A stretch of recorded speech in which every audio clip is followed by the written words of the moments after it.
നമുക്ക് അലീനയുടെയും മനുഷ്യങ്ങളുടെയും നാളത്തെ നല്ലൊരു കഥ കേട്ടാലോ? അതിനു മുമ്പായി ആദ്യമായി കാണുന്നവരുണ്ടെങ്കിൽ ചാനൽ ഇഷ്ടപ്പെട്ട ഒന്ന് സബ്സ്ക്രൈബ് ചെയ്യാൻ മറക്കരുത്. വീഡിയോ ഇഷ്ടപ്പെടുവാണെങ്കിൽ ലൈക്ക് ചെയ്യാനും നിങ്ങളുടെ വിലയേറിയ അഭിപ്രായങ്ങളൊക്കെ രേഖപ്പെടുത്താനും മറക്കരുതേ. അങ്ങനെ നാളത്തെ കഥയിൽ രമേശൻ നായർ പോയി കഴിഞ്ഞപ്പോൾ ഭയങ്കര ടെൻഷനായിരുന്നു.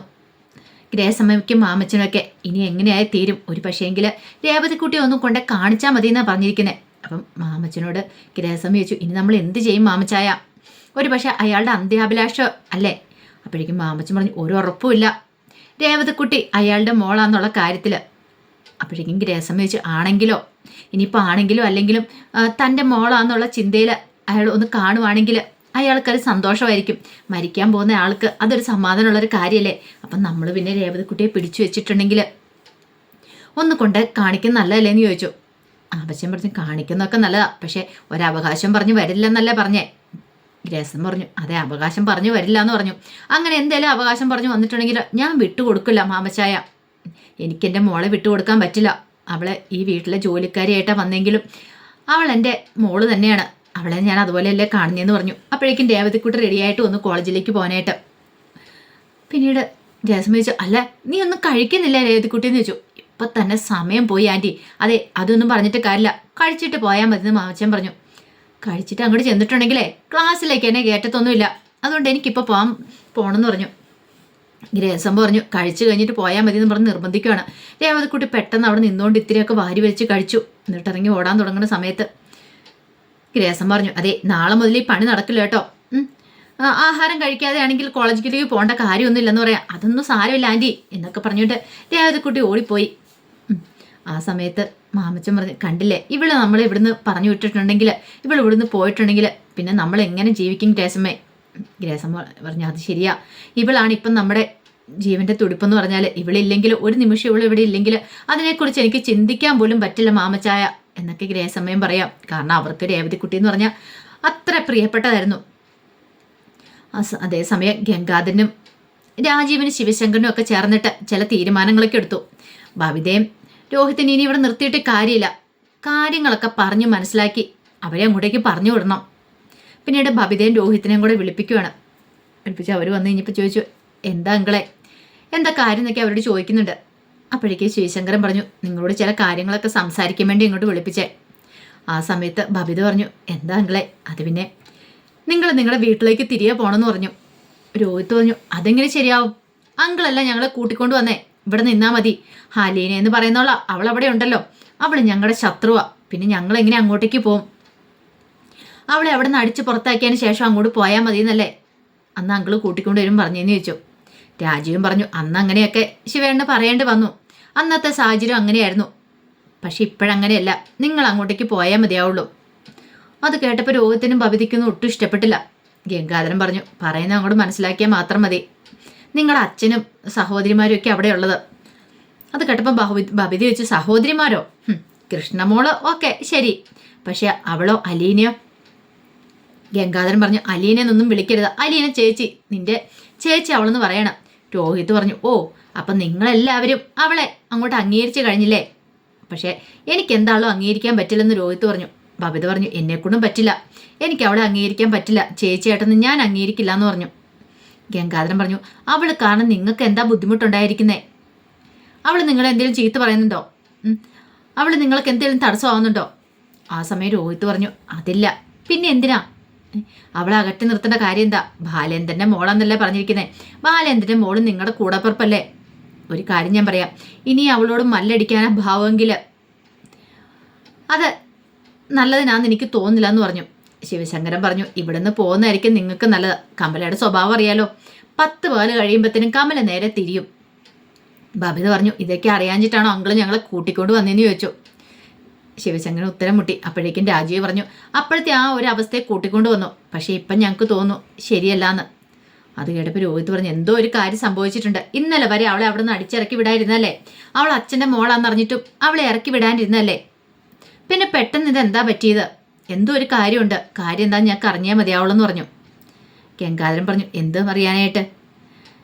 ബാലേന്ദ്രൻ്റെ മോളാണ് അലീന, ഇനി ആ സത്യത്തെ എല്ലാവരും ഉൾക്കൊണ്ടേ മതിയാവുള്ളൂ, അതിനപ്പുറത്തേക്കൊന്നുമില്ല. അത് കേട്ടപ്പോൾ ബബിത പറഞ്ഞു, എൻ്റെ അമ്മ ഒരിക്കലും അംഗീകരിക്കില്ല ബന്ധത്തെ, അമ്മയ്ക്ക് അവളെ ഇഷ്ടമില്ല എന്ന് പറയണം. രാജീവൻ പറഞ്ഞു, അമ്മയൊക്കെ അംഗീകരിക്കും, അല്ലെങ്കിലും വൈജ വന്നു കഴിഞ്ഞിട്ടുണ്ടെങ്കിൽ വൈജ അങ്ങോട്ടേക്കാ വരാൻ പോകുന്നത്. കൊല്ലപ്പള്ളി വീട്ടിലേക്കല്ല, കടപ്പാട്ട് വീട്ടിലേക്കാ. അവളെ കെട്ടിച്ചു വിട്ടിരിക്കുന്ന അങ്ങോട്ടേക്കാ.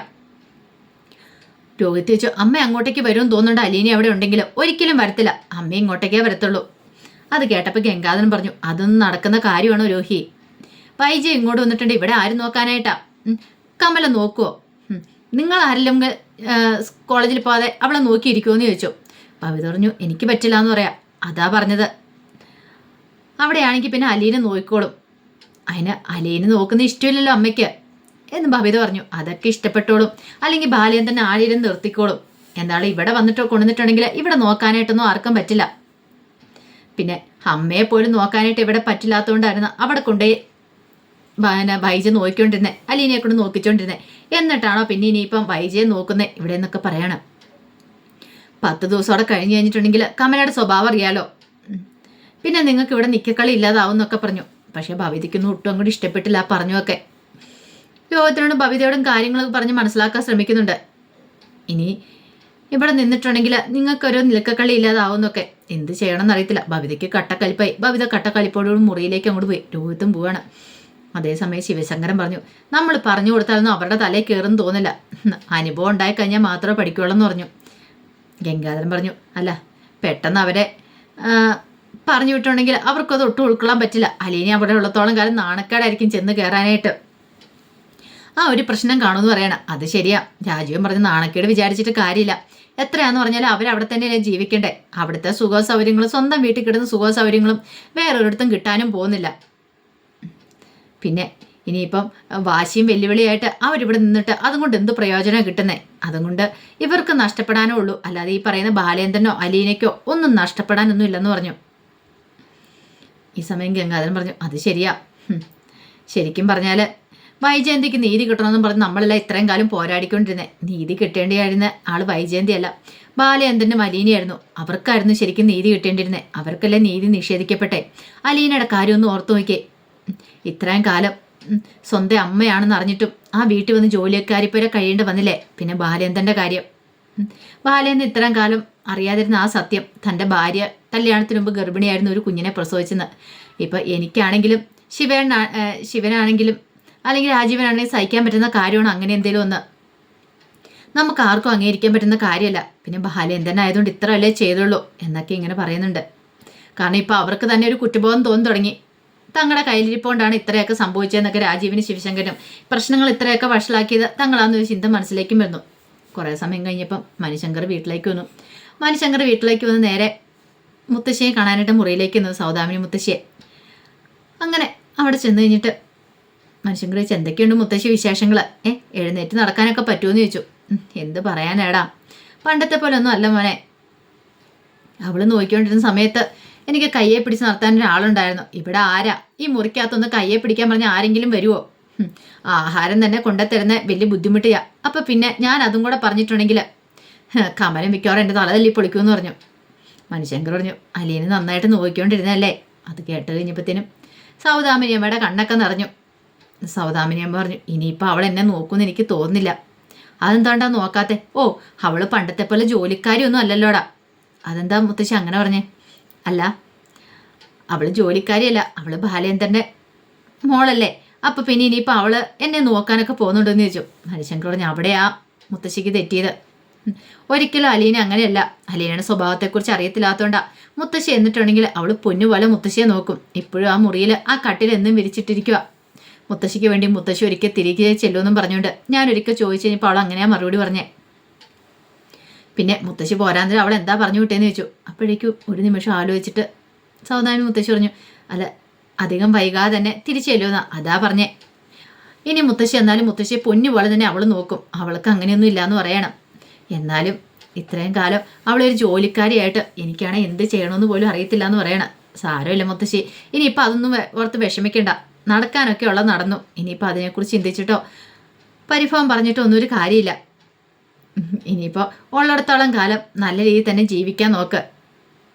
അങ്ങനെയൊക്കെ കുറേ ഉപദേശങ്ങളൊക്കെ മുത്തശ്ശിയും കൊടുക്കുന്നുണ്ട്. അപ്പം മുത്തശ്ശിക്കും വിഷമമായി. താനും അവളെ കുറേ തെറ്റിദ്ധരിച്ചു. അവൾ ആ വീട്ടിൽ നിന്ന് ഇറക്കി വിടാൻ നോക്കി എന്നൊരു ചിന്തയൊക്കെ മനസ്സിലേക്കും വന്നു. പിന്നീട് മണിശങ്കർ നേരെ ശിവശങ്കരൻ്റെയും ഗംഗാധരൻ്റെയൊക്കെ അടുത്തേക്ക് വന്നു. അടുത്തേക്ക് വന്ന് കാര്യങ്ങൾ സംസാരിക്കുന്ന സമയത്ത് മണിശങ്കർ പറഞ്ഞു, ഇപ്പം എന്താണെങ്കിലും അച്ഛനും ചെറിയച്ഛനും വലിയച്ഛനും എല്ലാം കാര്യങ്ങളൊക്കെ മനസ്സിലായി കാണുമല്ലോ. ഈ പറയുന്ന ബാലചന്ദ്രൻ ഞങ്ങൾ ആരാന്നുള്ള കാര്യം ഞാൻ അന്നേ പറഞ്ഞ ഒരു പ്രശ്നത്തിനും പോവരെന്ന്. അപ്പം നിങ്ങൾ കേട്ടോ? ഇല്ലല്ലോ. ഇപ്പം എന്നിട്ട് എന്തായി? ഒടയില്ല അനുഭവത്തെ വന്നു കഴിഞ്ഞും പഠിച്ചില്ലേന്ന് ചോദിച്ചു. ശിവശങ്കരൻ പറഞ്ഞു, എടാ മനു, അത് ഞങ്ങൾക്ക് കാര്യങ്ങളൊന്നും അറിയത്തില്ലായിരുന്നല്ലോ. എന്തറിയത്തില്ലായിരുന്നു? ഒരു പാവം പിടിച്ച പെണ്ണിനെ ഈ പറയുന്ന രഞ്ജുവിനോ അല്ലെങ്കിൽ വേറെ ആർക്കെങ്കിലും ആണെങ്കിൽ ബബിതയ്ക്കൊക്കെ ആണെങ്കിലും ഉണ്ടാകുന്നെങ്കിൽ സഹിക്കാൻ പറ്റുന്ന കാര്യമാണോ? അതുപോലെ തന്നെയല്ലേ അലീനെ. പക്ഷെ അപ്പോഴൊക്കെ നിങ്ങൾ പോര് വിളിച്ച് നടന്നു. ഒടുവിൽ എന്തായി? നല്ല രീതിയിൽ തന്നെ കിട്ടിയില്ലേന്ന് ചോദിച്ചു. രാജീവൻ പറഞ്ഞു, അതെ, ഞങ്ങൾക്ക് തെറ്റുപറ്റിപ്പോയെന്ന് പറയാണ്. ഇനി എന്ത് ചെയ്യേണ്ടതെന്ന് അറിയത്തില്ല. ഒരുപക്ഷെ വൈജയന്തി ഹോസ്പിറ്റലിൽ ഡിസ്ചാർജ് ആകുന്ന സമയത്ത് അലീനെ അവിടെ ഉണ്ടെങ്കിൽ അവളങ്ങോട്ട് പോകുമെന്ന് തോന്നില്ല. മണിശങ്കർ പറഞ്ഞു, ഇനിയിപ്പോൾ ആൻറ്റിയുടെ ഇഷ്ടത്തിന് തോന്നിയാസത്തിന് കൂട്ടു നിന്നിട്ടുണ്ടെങ്കിൽ ആൻറ്റിയുടെ ജീവിതം തന്നെ തകരാൻ പോകുന്നേ. ഇനി ഞാൻ നോക്കിയിട്ട് വലിയച്ഛനും ചെറിയച്ഛനും ഒന്നും സപ്പോർട്ട് ചെയ്ത് നിൽക്കരുത്. ആൻറ്റിയെ സപ്പോർട്ട് ചെയ്തിട്ടുണ്ടെങ്കിൽ ആൻറ്റിക്ക് അതൊരു വളവാകും. കാര്യങ്ങളൊക്കെ പറഞ്ഞ് മനസ്സിലാക്കാൻ ശ്രമിക്കണം. അല്ലെങ്കിലും അലീനെ എല്ലാം സ്വന്തം അമ്മയാണെന്ന് അറിഞ്ഞിട്ട് പോലും അവിടെ ജോലിക്കാരിയെ പോലെ കഴിഞ്ഞില്ലേ, അതിന് അലീനയെ സമ്മതിക്കണം. അപ്പോഴേക്കും ഗംഗാധരൻ പറഞ്ഞു, അല്ല, അവളെ എവിടെയെങ്കിലും മാറ്റി നിർത്തുവാണെങ്കിൽ, അവൾക്ക് എന്തെങ്കിലും നല്ലൊരു ജോലി മേടിച്ചു കൊടുക്കുകയാണെങ്കിൽ. അത് കേട്ടപ്പോൾ മണിശങ്കർ ചോദിച്ചു, അങ്ങനെ അവൾ പോകുമെന്ന് തോന്നുന്നുണ്ടോ? അങ്കിൾ ബാലേന്ദ്രൻ ഞങ്ങൾ വിടുമെന്ന് തോന്നുന്നുണ്ടോ? ഒരിക്കലും ഇല്ല. അലീനെ ആ വീട്ടിൽ നിന്ന് പോകുമെന്ന് എനിക്ക് തോന്നുന്നില്ല. പിന്നെ വെറുതെ വാശി പിടിക്കാമെന്ന് മാത്രം. ഇത്രയും കാലം അവളുടെ ജീവിതമാണ് ഓർഫനേജിൽ ആരോരും ഇല്ലാതെ തകർന്നു പോയത്. ഈ കുടുംബത്തിലെ കുട്ടിയായിട്ട് വളരേണ്ടവൾ അവള്. എന്നിട്ടാണ് ഈ പാവമൊക്കെ എവിടെ കൊണ്ടേ തീർക്കും എന്നൊക്കെ ഇങ്ങനെ പറയണം. ആ സമയത്ത് ഗംഗാധരൻ പറഞ്ഞു, എടാ പറ്റിപ്പോയില്ലേന്ന് ചോദിച്ചു. മണിശങ്കർ പറഞ്ഞു, പറ്റിപ്പോയി. അന്ന് മുത്തശ്ശന് അലീനയെക്കുറിച്ച് എന്നോട് പറയുമ്പോൾ ഞാനും പ്രതീക്ഷിച്ചിട്ടുണ്ടായിരുന്നില്ലത്. അവളെ നോക്കണം, ആരൊക്കെ കൈവിട്ടാലും നീ അവളെ കൈവിടില്ലെന്ന് എന്നോട് അവസാനം മുത്തശ്ശൻ പറഞ്ഞ കാര്യങ്ങൾ. പക്ഷേ അലീന ഈ വീട്ടിലെ കുട്ടിയാന്നുള്ള കാര്യം, ആൻറ്റിയുടെ മോളാന്നുള്ള കാര്യം എനിക്ക് അറിയത്തുണ്ടായിരുന്നില്ല. പിന്നീടല്ലേ കാര്യങ്ങളൊക്കെ അറിഞ്ഞത്. അതൊക്കെ പറഞ്ഞു കഴിയുമ്പോഴത്തേനും മനുവിൻ്റെ കണ്ണും നിറഞ്ഞു വന്നു. മനുവിനും ഭയങ്കര വിഷമമുണ്ടായിരുന്നു അലീനയെക്കുറിച്ച് ഓർത്ത് കഴിയുമ്പോൾ. ഇത്ര നാൾ അവൾ അനുഭവിച്ചേ. അത് മാത്രമല്ല, കഴിഞ്ഞ ഒരു 2 ദിവസം അലീനയെ തട്ടിക്കൊണ്ട് പോയിട്ട് ഗുണ്ടകൾ, അതൊക്കെ ഓർക്കും ചിന്തിക്കാൻ പോലും പറ്റുന്നുണ്ടായിരുന്നില്ല. പിന്നീട് മണിശങ്കർ പറഞ്ഞു, നിങ്ങൾ ചെയ്ത ക്രൂരതയുണ്ടല്ലോ, ദൈവം തമ്പുരാൻ നിങ്ങൾക്കുള്ള ശിക്ഷ വന്നോളൂ. അപ്പോഴേക്കും രാജീവൻ പറഞ്ഞു, എടാ തെറ്റുപറ്റിപ്പോയി, ഞങ്ങൾക്ക് അറിവില്ലായ്മ കൊണ്ട് സംഭവിച്ചതല്ലേ. തെറ്റുപറ്റിപ്പോയെങ്കിൽ ഇനി അത് തിരുത്താനായിട്ടാണ് നോക്കണ്ടേ. പഴയതുപോലെ ഇനിയിപ്പോൾ അവളെ വേലക്കാരിയായിട്ട് അവിടെ നിർത്തുന്നെങ്കിൽ അതും കൊണ്ട് നിങ്ങൾക്ക് ഒരു ഗുണം ഉണ്ടാകാൻ പോകുന്നില്ല, ദോഷം മാത്രമേ ഉണ്ടാകത്തുള്ളൂ. ആൻറ്റിയുടെ മോളാണെങ്കിൽ ആ രീതിക്ക് വേണം ഇനിയിപ്പോൾ കാണാനായിട്ടെന്നൊക്കെ പറഞ്ഞിട്ട് മണിശങ്കർ അങ്ങോട്ട് കയറിപ്പോയി. ഈ പറയും ഗംഗാധരനും ശിവശങ്കരനും ഒക്കെ അറിയാം. പക്ഷെ വൈജയന്തി അറിയുമോ എന്നൊരു പേടിയായിരുന്നു അവരുടെ മനസ്സിലൊക്കെ ഉണ്ടായിരുന്നേ. അപ്പോൾ അതിൻ്റെ വിശേഷങ്ങളൊക്കെയാണ് നമ്മൾ കാണാൻ പോകുന്നത്.